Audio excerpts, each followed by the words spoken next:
할렐루야. 오늘도 하나님의 은혜가 우리 모두에게 가득하시기를 주님의 이름으로 축복합니다.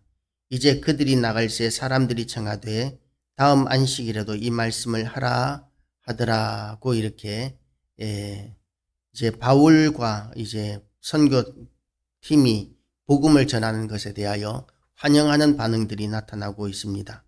회당에서 이제 바울이 하나님의 말씀, 그러니까 구약부터 시작해서 신약에 이르기까지 신학적인 그런 설교를 한 것이죠. 신학적인, 그러니까 그 이전에 스데반 집사의 설교는 기적과 같은 그런 것들이 중심이었다면 지금 바울의 설교는 신학적인 설교를 중심으로 설교하고 있다고 보여집니다. 그들이 나갈 새 사람들이 청하되 다음 안식일에도 이 말씀을 하라 하더라 이렇게 신학적인 설교를 지금 유대인들은 달게 받고 있는 것이죠. 회당의 모임이 끝난 후에 유대인과 유대교에 입교한 경건한 사람들이 많이 바울과 바나바를 따르니 두 사도가 더불어 말하고 항상 하나님의 은혜 가운데 있으라 권하니라. 이렇게 예수 그리스도를 증거할 때에 지금까지 예수님에 대해서 듣지 못했던 많은 사람들이 이제는 예수님을 영접하고 받아들이는 전도의 열매가 생겨나기 시작합니다. 전도의 열매가 이렇게 생겨나는 것은 그것은 하나님의 때에 하나님께서 하시는 일입니다. 우리는 다만 전도하고 그리고 또한 그 열매를 위하여 기도할 뿐이고 그 전도의 결과는 하나님께 달려 있는 것이죠. 그 다음 안식일에는 온 시민이 거의 다 하나님의 말씀을 듣고자 하여 모이니 유대인들이 그 무리를 보고 시기가 가득하여 바울이 말하는 것을 반박하고 비방하거늘 이제는 더 많은 사람들이 이제 이 복음을 듣기 위하여 모여듭니다. 어떻게 이렇게 모여들었겠습니까? 첫째 날 들었던 사람들이 이제 만나는 사람들마다 이런 말씀을 들은 말씀들을 전하기 시작하는 것이죠. 들은 말씀을 그냥 가지고 있는 것이 아니라 한 번 들었는데 그 한 번 들은 그 말씀을 붙들고 이제 만나는 사람마다 예수 그리스도에 대해서 증거하고 소개하고 전하기 시작하는 그런 역사가 나타나고 있는 것입니다. 그러니까 이제 온 시민들이 거의 다 하나님의 말씀을 듣고자 하여 모이기 시작하는 거죠. 지금 대단한 선생님 왔다. 대단한 설교자가 왔다. 그러니까 우리가 이 기회를 놓치지 말고 모여서 지금 이 말씀, 진리의 말씀을 우리가 들어야 한다라고 이렇게 권했겠지요. 그랬더니 이제 온 시민들이 거의 다 하나님의 말씀을 듣고자 하여 모이니 유대인들이 그 무리를 보고 시기가 가득하여 바울이 말한 것을 반박하고 비방하거늘 그 이전에는 이제 첫째 날에는 유대인들도 그 말씀을 달게 받았는데 그런데 더 많은 사람들이 모이기 시작하니까 이제는 그 유대인들이 바울을 대적하기 시작합니다. 그리고 비방까지 하기 시작합니다. 왜 이런 반응이 생겨나게 되었겠습니까? 시기와 질투, 남 잘 되는 거는 못 보겠다는 것이죠. 내가 제일 주인공이어야 하는데 남 잘 되는 거는 용납 못하겠다는 것이죠. 그런데 남이 잘 되는 것이 아니라 예수님이 잘 되는 것이고 하나님이 잘 되는 것이고 아버지의 뜻이 하늘에서 이룬 것과 같이 땅에서 이루어지고 있는 과정입니다. 그런데도 불구하고 이들은 자기들이 주인공이 되지 않는 것에 대하여 시기하고 질투하면서 바울과 또 이 전도팀을 대적하기 시작하는 것이죠. 바울과 바나바가 담대히 말하여 이르되 하나님의 말씀을 마땅히 먼저 너희에게 전할 것이로되 너희가 그것을 버리고 영생을 얻기에 합당하지 않은 자로 자처하기로 우리가 이방인에게로 향하노라. 주께서 이같이 우리에게 명하시되 내가 너를 이방의 빛으로 삼아 너로 땅끝까지 구원하게 하리라 하셨느니라고 이렇게 시편을 통해서 하나님께서 미리 이전에 이미 시편에 예언하신 그 사역을 지금 선포하고 있는 것이죠. 그러니까 지금 신약이 되었다고 해서 구약 성경이 사라진 것이 아닙니다. 신약 시대에 왔는데 예수님을 전하는 이 사도들이 무엇을 근거로 예수 그리스도를 증거하느냐 하면 신약이 아니라 신약 성경이 아니라 구약 성경을 가지고 이들은 설교를 합니다. 그런데 구약 성경을 가지고 어떻게 설교하느냐 하면 그 중심에 예수 그리스도를 이제 통과하게 하는 것이죠. 예수 그리스도를 중심으로 구약 성경을 설교하는 것입니다. 구약 성경에 예언된 예수 그리스도에 대해서 예언된 이런 수많은 구약의 이야기들을 하게 되면 그러면 구약 성경을 풀 수 있는 그런 모든 지혜가 이렇게 생겨나게 되고 구약 성경이 예수 그리스도로 말미암아 꿰뚫어지는 역사가 있게 되는 것이죠.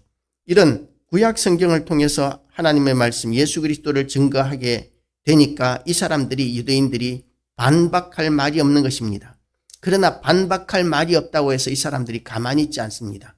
우리가 이렇게 정치 논쟁을 하다가 보면 정치 논쟁에서 이렇게 그 특징이 저는 느껴지던데요. 한쪽은 팩트를 가지고 이렇게 팩트 위주의 논리를 펴 나갑니다. 그러나 한쪽은 그 팩트를 무시하고 이렇게 감성적인 이런 이야기들로 이렇게 자기 주장을 하고 그리고 또한 그 팩트 위주로 이렇게 자기의 논리를 펼쳐 나가는 사람들에 대한 그런 인신공격을 한다거나 또는 그 근거에 대한 그런 불신을 이렇게 주장한다거나 이런 식으로 그야말로 비방을 위한 비방을 하는 쪽이 있는 것을 볼 때가 많이 있습니다. 이렇게 진리에 대하여 온전히 하나님의 말씀을 붙들고 선포하고 있는 이 가운데에서도 이렇게 하나님의 말씀인 성경이라서 반박할 수는 없지만 그러나 대적하고 끝까지 믿지 않는 사람들은 분명히 있다는 것이죠. 예수님께서 복음을 전하실 때에 그 말씀을 들은 사람들이 얼마나 감격적이었겠습니까? 얼마나 감사했겠습니까? 그런데 예수님이 복음을 전하셔도 다 믿는 것은 아니었습니다. 예수님이 복음을 전하실 때에도 바리새인이라든지 서기관이라든지 이런 사람들은 예수님을 오히려 죽이려고 했었습니다. 많은 사람들이 믿으면 믿을수록 바리새인과 서기관들은 더욱더 예수님을 미워하고 대적하고 죽이려고 시도하는 그런 모습들을 우리는 기억하고 있습니다. 그래서 이 복음이 이제 전해지는 것은 그야말로 선택된 사람들에게만 전해지는 것이죠. 누구에게나 복음은 전해질 수 있는데 선택된 하나님께서 구원하기로 작정하신 사람들에게만 이제 믿음이 생겨나게 되는 것입니다. 이것은 하나님의 잘못이 아닙니다. 하나님의 성령께서는 모든 이들에게 그 복음의 말씀을 선포하게 하셨습니다. 모든 이들에게 복음이 전해집니다. 하늘에서 이렇게 하나님의 말씀이 모든 이들에게 내려지게 되어 있습니다.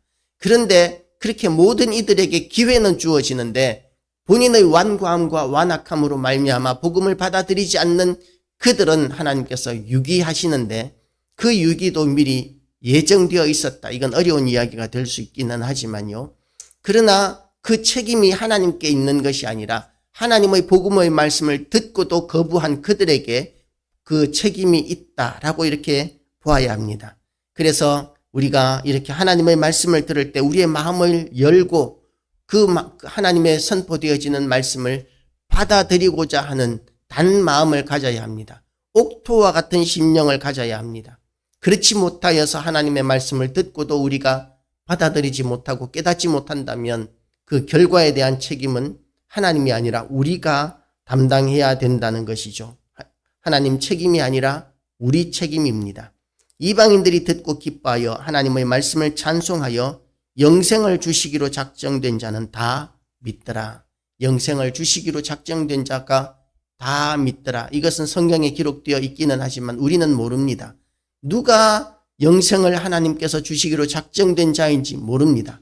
그래서 하나님께서는 복음을 전할 때에 복음 영생을 얻기로 작정된 자들에게 복음을 전하라고 하신 것이 아니라 때를 얻든지 못 얻든지 누구에게나 복음을 전하라고 그렇게 말씀을 하셨던 것이죠.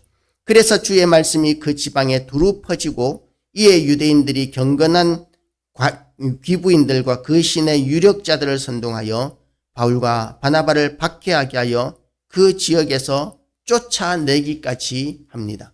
복음을 전하는 자들에게는 이와 같은 핍박과 박해와 억울한 일과 미움을 당하는 일을 피해갈 수 없습니다. 복음을 전하는 자는 이런 수고가 있기 때문에 하늘에서 상이 큰 것입니다. 누구나 감당할 수 있는 쉬운 일이 아니라 무릅쓰고 감당하는 귀한 일이기 때문에 하나님께서는 복음을 전하는 자들에게 가장 큰 상을 예비하고 계십니다. 그리고 우리 신앙생활에 있어서 최전방이 어디냐 하면 복음을 전하는 현장입니다. 복음을 전하는 현장에 있는 사람들에게 하나님께서는 특별한 은혜를 베풀어 주십니다.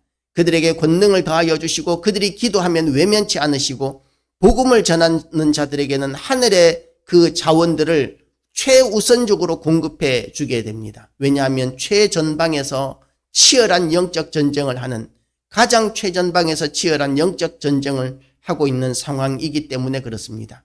우리가 하나님의 능력을 경험하고 싶습니까? 하나님의 은혜를 누리고 싶습니까? 만약에 그렇다면 우리가 하나님 앞에서 이렇게 하나님의 능력을 덧입기 위하여 전도의 현장에 서 계시기를 축복합니다. 전도의 현장으로 나아가서 전도자로 거듭나게 되시기를 축복합니다. 그런 전도자의 기도에 하나님께서는 최우선적으로 응답하실 것이고 그 최우선적인 응답에 의해서 하나님의 놀라운 역사와 기적들을 경험하는 기회가 될 것입니다. 그래서 이 사람들은 이렇게 핍박을 당하는 그런 가운데서도 제자들은 기쁨과 성령이 충만하니라.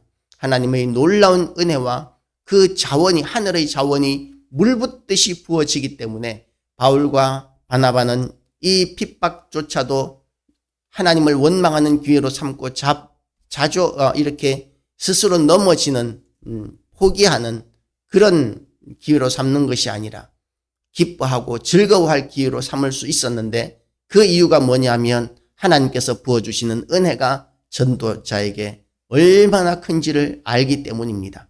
우리도 그 놀라운 은혜의 주인공이 다 되시기를 주님의 이름으로 축복합니다.